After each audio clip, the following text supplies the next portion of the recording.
Hi అండి, మనం వెలగపండుతో sweet ఎలా తయారు చేసుకోవాలో ఇవాళ చూద్దామా ఆ రెసిపీని.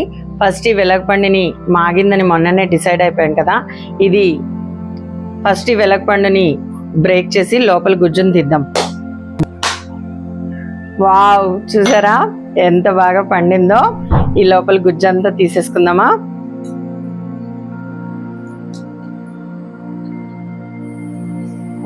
ఇలా లోపల ఉన్న గుజ్జుని మొత్తం ఒక బౌల్లోకి తీసేసుకుందాం.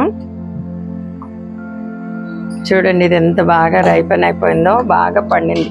ఇలా లోపల ఉన్న పల్పు కూడా మొత్తం తీసేసుకుందాం కొబ్బరిలాగా. బౌల్లో తీసుకున్న వెలగపండు గుజ్జుని ముందు మిక్సీలోకి వేసి మెత్తగా రుబ్బేసుకుందాం. ఇది కొద్ది కొద్దిగా మిక్సీ జార్లోకి వేసుకొని మిక్సీ పట్టాలండి. మొత్తం వేస్తే ఒక్కసారిగా నలగదు.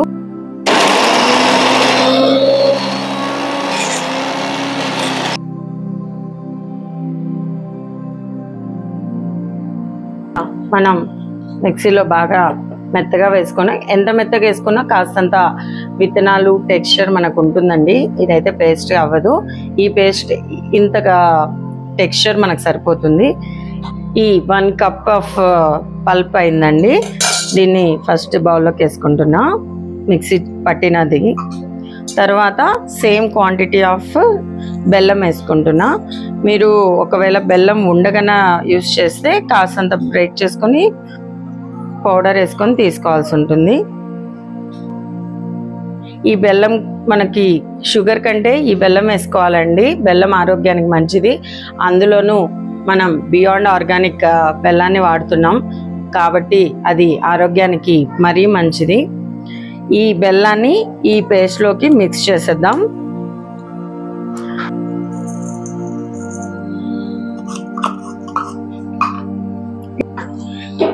ఈ రెండింటిని బాగా ఇలా మిక్స్ చేసేసుకొని మళ్ళీ ఒక 2 సార్లు మిక్సీలో తిప్పేసుకుందాం.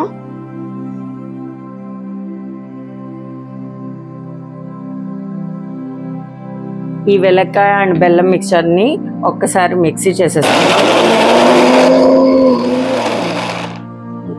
ఒక ప్లేట్లో గ్రీస్ చేసేసుకొని మిక్సీకి వేసుకున్న మిశ్రమాన్ని ఇలా ప్లేట్లో వేసి బాగా స్ప్రెడ్ చేసేయాలి. మీద కూడా కాస్తంత గీని వేసుకొని ఇలా స్ప్రెడ్ చేసుకొని ఒక హాఫ్ అన్ అవర్ ఉంచేస్తే కొంచెం గట్టి పడుతుంది. తర్వాత మనము బిళ్ళల్లాగా, మైసూర్పాక్ బిళ్ళల్లాగా కోసుకొని తినొచ్చు.